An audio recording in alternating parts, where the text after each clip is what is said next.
જાગેલો ભાવ એ જ નવનીત છે. મેં પહેલા પણ સમજાવ્યું હતું, ભગવાન કર્મ કરતા નથી, ભગવાન લીલા કરે છે. જીવ કર્મ કરે છે અને એટલા માટે કર્મના સિદ્ધાંતો અને કર્મના નિયમો પ્રમાણે એને પાપ પુણ્યના હિસાબ કરવા પડે છે. ભગવાન તો લીલા કરે છે. અનાયાસેન હર્ષાત ક્રિયમાણ ચેષ્ટા સલીલા. એ તો કેવલ આનંદની અભિવ્યક્તિ કરે છે. એટલે કર્મના નિયમો ભગવાનને લાગુ પડતા નથી. નમામ કર્માણી લિંપંતી નમે કર્મ ફલે સ્પૃહા. મને કર્મ લેપતા નથી, મને કર્મ કરવાની સ્પૃહા નથી. જન્મ કર્મ ચમે દિવ્યમ, એમ ગીતાજીમાં ભગવાન કહે, મારા જન્મ અને કર્મ આ બંને દિવ્ય છે, અલૌકિક છે. એની લૌકિક બુદ્ધિએ મૂલ્યાંકન નહીં કરવું. પ્રભુની આ ચોરી લીલા, કારણ કે ગોપીઓ તો પ્રતીક્ષા કરતી હોય, ગિરિરાજજીની માનતા રાખે કે જો ઠાકોરજી મારા ઘરે પધારશે ને તો હું તારો મનોરથ કરીશ, તને માખણ આરોગાવીશ. અને પ્રભુ ભક્તોના મનોરથો પૂરા કરવા એમના ઘરે જાય. અને ગોપીઓને પણ બહાનું બની જાય નંદાલયમાં જવાનું, કારણ કે પ્રભુ ચોરી કરે એટલે નંદાલયમાં ફરિયાદ કરવાના બહાને લાલનના દર્શન કરવાનો અવસર મળી જાય. એક ગોપી આવી કહેવા લાગી કે તું બધે ચોરી કરે, મારા ઘરે કરીને બતાવ. ઠાકોરજીને થયું આ ચંદ્રાવલી પર પણ કૃપા કરવી જોઈએ. આવ્યા ચંદ્રાવલીના ઘરે, પોતે સાડી લપેટી, ઘૂમતો ટાણ્યો અને દરવાજો ખટખટાવે. ચંદ્રાવલી દરવાજો ખોલીને ચંદ્રાવલી જુએ, કોણ છે તું? અરે મને ના ઓળખી, તારી નાની બેન હું ભદ્રાવલી છું. ચંદ્રાવલીને તો હું તો પરણીને આવી, મારે તો કોઈ નાની બેન નહોતી. અરે તું પરણીને ગઈ ને પછી મારો જન્મ થયો છે. ચંદ્રાવલીને થયું અમારે ઘરમાં બેન આવી, મને ખબર નહીં, સમાચારે ન મળ્યા. નીચેથી ઉપર, ઉપરથી નીચે જુએ અને આખું શરીર વીંટળાયેલું.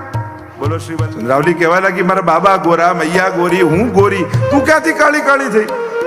અરે વાંક મૈયાનો છે. તારા જન્મ થવાના હતા ત્યારે તો માખણ મિશ્રી ખૂબ ખાધા, અને મારા જન્મ થવાનો હતો ત્યારે જાંબુની સિઝન ચાલતી હતી. કાળા કાળા જાંબુ ખાઈને કાળા યમુનાજીમાં નાય, લુકાળી થઈ. પેલી ભોળી ચંદ્રાવલી માની ગઈ, આવ આવ બેન, હમણાં મારે જલ ભરવાનો સમય છે, તું થોડું ઘર ચોખ્ખું કરી દઈશ. કહેવા લાગી, પ્રભુ કહેવા લાગ્યા, તું જાતો ખરી, આખું ઘર ચોખ્ખું કરી દઈશ. અને માટલું લઈને આવી, કુવાની પારે સખીઓ સાથે બેસી છે અને બેસતા બેસતા વાત કરવા લાગી, આજે તો મારી નાની બહેન આવી. બધી સખીઓ કે તું આટલી મોટી, તારી નાની બહેન ક્યારે થઈ? અરે હું પરણીને આવીને પછી થઈ, પણ અમારા ઘરમાં બધા ગોરા ને એ કાળી. ક્યાંક પેલો કાળો કનૈયો ન હોય. અને જ્યાં ગોપીઓએ કહ્યું ત્યાં ચંદ્રાવલીને થયું નિશ્ચિત એ જ છે, ભાગી છે. અને જ્યાં ઘર ખોલીને અંદર આવે ત્યાં દહીં દૂધના બધા જ માટલાઓ તોડી રાખ્યા છે, માકડાઓને ખવડાવી રહ્યા છે. પ્રભુ ચંદ્રાવલી પોતાના સૌભાગ્યની સરાહના કરે છે. એરી સખી બડ ભાગ્ય ભરી, નંદલાલ તેરે ઘર આવત હૈ. થોડું બચ્યું હોય માખણ એ આસ પડોશમાં બધી ગોપીઓને વાંટે. પ્રભુએ કૃપા કરી અને મારા ઘરની સામગ્રી પ્રભુએ અંગીકાર કરી છે. અનેક પ્રકારના ચોરીના ઉપાયો ઠાકોરજી કરે.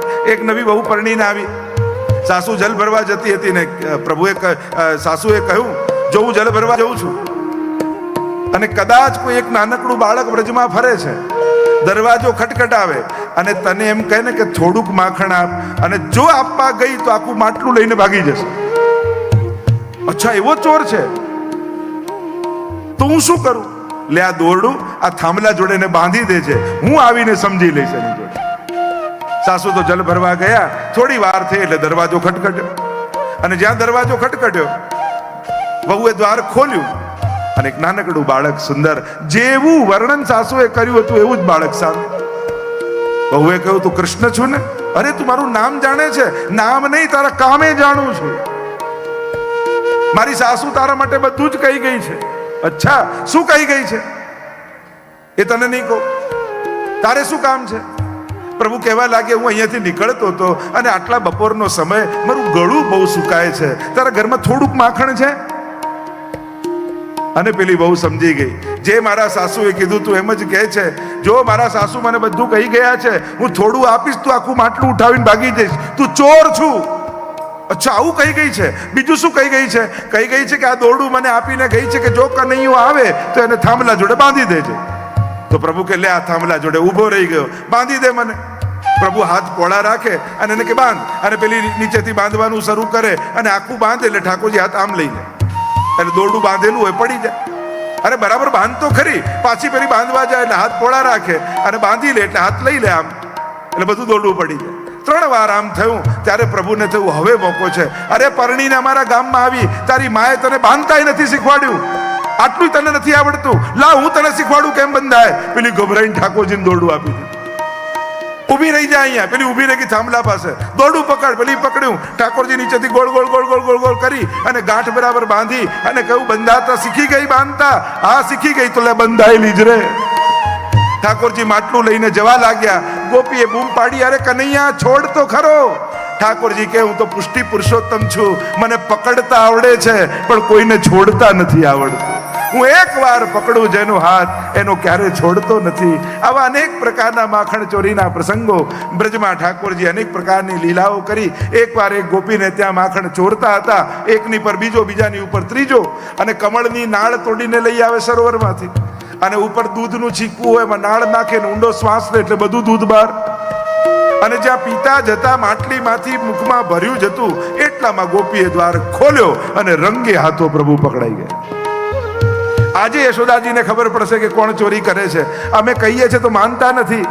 આજે રંગે હાથો એને બતાવીશ. હાથ પકડીને ખેંચવા લાગી ઠાકોરજીનો, ચાલ નંદાલયમાં. અને પાછળ પાછળ ટોળકી, ઠાકોરજીની સખાની મંડળી, અને આ ગોપીનો દીકરો ઠાકોરજીની ટોળકીમાં હો હો હો હો કરતા બધા હાથ પાછળ પાછળ જાય. અને આ પેલી હાથ ઘસડતી ઘસડતી ઠાકોરજીનો લઈ જાય. આજે યશોદાજીને ખબર પડશે અમારી વાત માનતા નથી. આજે પોતાની આંખે જોશે ત્યારે માનશે.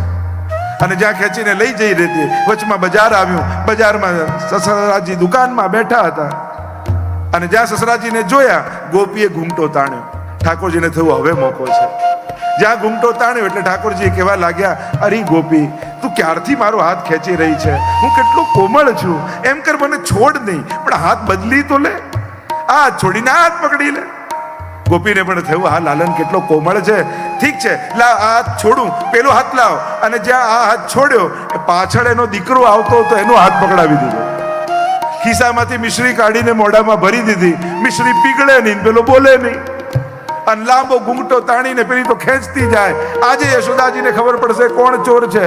ઠાકોરજી તો છાના માના કૂદકો મારી પાછળની દિવાલ કૂદી અને નંદાલયમાં આવી સૈયા મંદિરમાં જઈને પડી ગયા. પ્રભુ તો પડી ગયા. બાર ચોકમાં આવી આ ગોપી, યશોદા બહાર આવ, જો તારા આજે ચોરને પકડીને લાવી છું. તું માનતી નહોતી, આજે તારી આંખે જોઈશ તો તને ખબર પડશે. યશોદાજીએ જોયું કે પોતાના દીકરાનો હાથ પકડી રાખ્યો. યશોદાજી બોલ્યા હું નહીં, તું જો કોણ ચોર છે. અને જ્યાં પેલી ગોપીએ ઘૂંઘટો કાઢ્યો અને દેખાયો પોતાનો દીકરો ચિંટુ, તું અહીંયા ક્યાંથી? એને તું આ ક્યાંથી આવી ગયો? મૈયા હું તો ક્યારનું હું કરું છું, પણ તું સાંભળે તો ને. અને ઠાકોરજી સૈયા મંદિરમાંથી બહાર આવ્યા, આંખોને મસલતા મસલતા, શું છે મૈયા, શેનો અવાજ છે? અને પેલી ગોપી ચોંકીને જુએ, અરે આ મારા હાથમાં હતો ને સૈયા મંદિરમાંથી ક્યાંથી આવ્યો? શું થયું મૈયા? જોને આ ગોપી આવીને કહેવા લાગી કે તું આના ઘરે ચોરી કરવા ગયો. લાલન કહેવા લાગ્યા મૈયા આને છે ને ભૂત વળગ્યું છે, આના કાનમાં એક મંત્ર કહીશ ને પછી ક્યારે આવું નહીં કરે. ગોપી પાસે આવ્યા અને ગોપીને નીચે બેસાડી અને કાનમાં રહી ધીમે રહીને આટલું કહ્યું કે આ વખતે તો દીકરાનો હાથ પકડાવ્યો, ફરી કરીશ તો ધણીનો હાથ પકડાવી દઈશ. અનેક પ્રકારના પ્રભુ ચોરીના ઉપાયો કરી. અને ગોપીઓ તો મનમાં ભાવ રાખે કે પ્રભુ અમારે ત્યાં ક્યારે પધારશે. અનેકવિધ પ્રકારની બાલ લીલાઓનું વર્ણન. એકવાર પ્રભુ બ્રહ્માંડ ઘાટ પર ખેલી રહ્યા છે, અને બ્રહ્માંડ ઘાટ પર ખેલતા ખેલતા માટીનો ગોળો બનાવ્યો પ્રભુએ. ચારે બાજુ જોયું, કોઈ જોતું તો નથી ને. અને ધીમે રહીને એ ગોળો મુખમાં મૂકી દીધો. અને જ્યાં મુખમાં મૂક્યો ને ત્યાં દાઉજી જોઈ ગયા. અને જોઈ ગયા એટલે લાલન પાસે આવ્યા. લાલન तुमने मिट्टी खाई? देखो लालन झूठ मत बोलो, मैंने देखा है, सच बोलो मिट्टी खाई? देखो सच बोलो वरना मैया से कह दूंगा. કહી દો. આવ્યા યશોદાજી પાસે, કહેવા લાગ્યા મૈયા લાलन ने मिट्टी खाई. अच्छा अभी देखती. યશોદાજી આવ્યા, કહેવા લાગે લાલન તે માટી ખાધી. અને પ્રભુ બોલ્યા આ બધા જ ખોટું બોલી રહ્યા છે. અને તને ભરોસો ન આવતો હોય તો મારું મુખ ખોલીને જોઈ લે. હવે અહીંયા ચિંતકો, વિચારકો, આચાર્યો બધા જ ચર્ચામાં પડી ગયા કે અસત્ય બોલે એ ઈશ્વર હોય? પ્રભુએ મોઢામાં માટી મૂકી છે, ખાધી છે, બધાએ જોયું છે, છતાંય પ્રભુ ખોટું કેમ બોલી રહ્યા છે? એમ કેમ કહી રહ્યા છે કે મેં નથી ખાધી? એટલે બધા ચિંતકો, આચાર્યો જુદા જુદા અર્થો બતાવે. એક અર્થ એમ કર્યો કે ઉપનિષદમાં ચિત્ર બતાવ્યું ને, દ્વા સુપર્ણા સયુજા સખાયો, એક ડાળ પર બે પક્ષી બેઠા છે, એક ખાટા મીઠા ફળ ખાય છે અને સુખ દુઃખનો અનુભવ કરે છે, અને બીજો પક્ષી દ્રષ્ટા ભાવે જોયા કરે છે. તો જે ખાટા મીઠા ફળ ખાય છે એ જીવાત્મા છે, અને જે દ્રષ્ટા ભાવે જુએ છે પરમાત્મા છે. એટલે કે પરમાત્મા ભોગતા નથી, દ્રષ્ટા છે. હરિરાયજી પણ આજ્ઞા કરે છે વાર્તા સાહિત્યમાં, શિક્ષાપત્રમાં, કે બે ભાવ પ્રભુમાં નહીં કરવા. એક અસંભાવના અને બીજી વિપરીત ભાવના. અસંભાવના કોને કહેવાય? આટલા નાનકડા લાલન હોય ને, આપણે 56 ભોગ કરીએ અને ખૂબ બધી 100 ડબ્બાની સામગ્રી ધરીએ અને મનમાં એવી શંકા થાય, આટલા નાનકડા લાલન આટલી બધી સામગ્રી કઈ રીતે આરોગતા હશે? છે તો આટલા નાનકડા. આ અસંભાવના કહેવાય. પ્રભુ માટે કાંઈ અસંભવ નથી. એ નાના આપણા ભાવને કારણે થઈને બેઠા છે. કોઈ કે ભગવાન કેવા?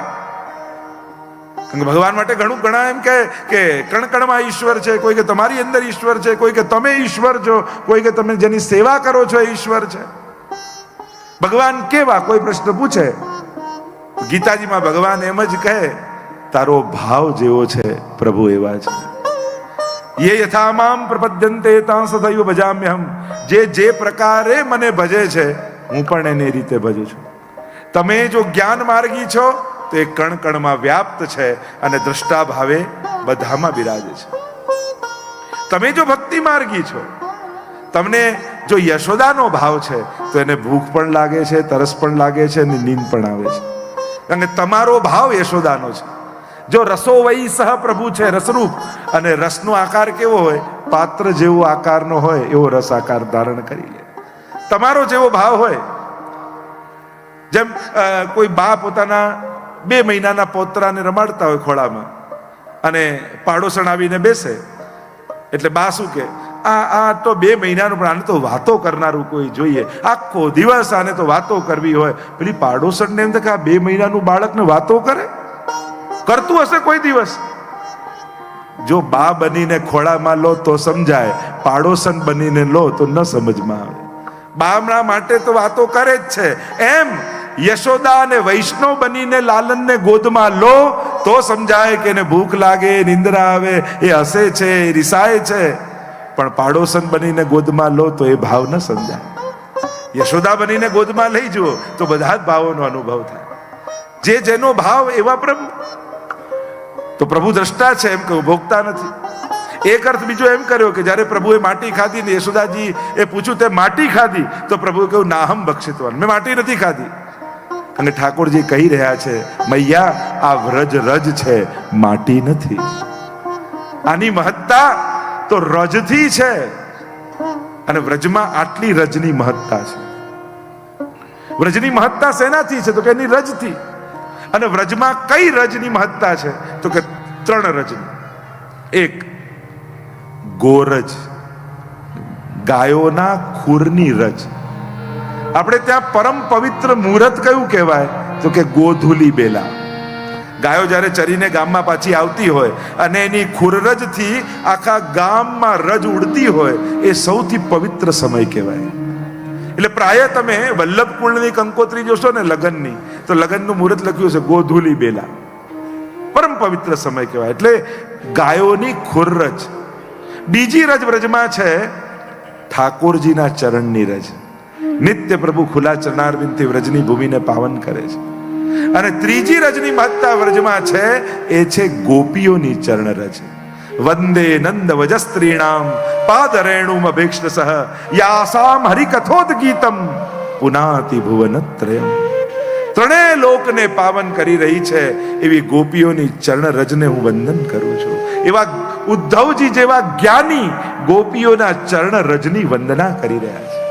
એટલે જ્યારે પણ વ્રજમાં જાઓ ત્યારે રજને સ્પર્શતા એવો ભાવ કરજો કે મને ઠાકોરજીના ગાયોની રજનો સ્પર્શ થઈ રહ્યો છે, મને ગોપીઓની ચરણરજનો સ્પર્શ થઈ રહ્યો છે, મને ઠાકોરજીના ચરણોની રજનો સ્પર્શ થઈ રહ્યો છે. અને જ્યારે જ્યારે ગિરિરાજજીની પરિક્રમા કરતા હોય ને ત્યારે એવો ભાવ કરવો કે આ એ જ ભૂમિ છે જેના ઉપર શ્રી વલ્લભ ખુલ્લા ચરણારવિંદથી ચાલ્યા હતા. એ આ રજ છે, આ એ જ રજ છે જ્યાં ગોપીનાથજી, ગુસાઈજી, સાથે લાલજી અને આજ સુધીના સમસ્ત વલ્લભ કુલ ખુલ્લા ચરણથી આ રજ ઉપર ચાલ્યા છે. આ રજને એમનો સ્પર્શ થયેલો છે. આજ સુધીના કેટલા લાખો વૈષ્ણવો, કેવા કેવા ભગવદીય વૈષ્ણવો, દમલાજીથી લઈ આજ સુધીના વૈષ્ણવોના ચરણોનો સ્પર્શ આ રજને થયેલો છે. અને જ્યારે આવી મહત્તા એ રજની માનશો ને તો ચાલવાની નહીં, આળોટવાની ઈચ્છા થશે. અને આજ તો ભાવ આપણે ત્યાં દંડવતી પરિક્રમાનો છે કે દંડવતી આપણે કોઈ ઇન્દ્રની જેમ ક્ષમા માંગવા માટે દંડવત નથી કરતા, પણ આટલા મહાપુરુષો, પ્રભુ, વ્રજભક્તો, ગોપીજનો આ બધાએ આ રજનો સ્પર્શ કર્યો છે. અને એ રજ મારા રોમ રોમમાં સ્પર્શે એના માટે હું આળોટું. વ્રજ રજ में लोटत गोविंद कुंड में नहिए तरेटी श्री गोवर्धन की रही. આ રજ ત્રણ જગ્યાએ છે. વ્રજની શોભા જ રજથી છે. પ્રભુ વ્રજ આરોગી, રજને આરોગી, વ્રજ રજના મહાત્મ્યને સમજાવી રહ્યા છે. કારણ કે રજથી જ વ્રજ છે. અને એ રજ ક્યાં હોય તો કે વૃંદાવનમાં. એ રજ ક્યાં હોય તો કે ગિરિરાજજીની તરેટીમાં. વ્રજ રજ में लोटत. અને એ રજ ક્યાં હોય તો કે યમુનાજીમાં. યમુનાજીમાં પણ જલથી શોભા નથી કે કોઈને યમુનાજીના પાન કરાવવા એટલે એને આખી વ્રજયાત્રા કરાયનું પુણ્ય બરાબર છે.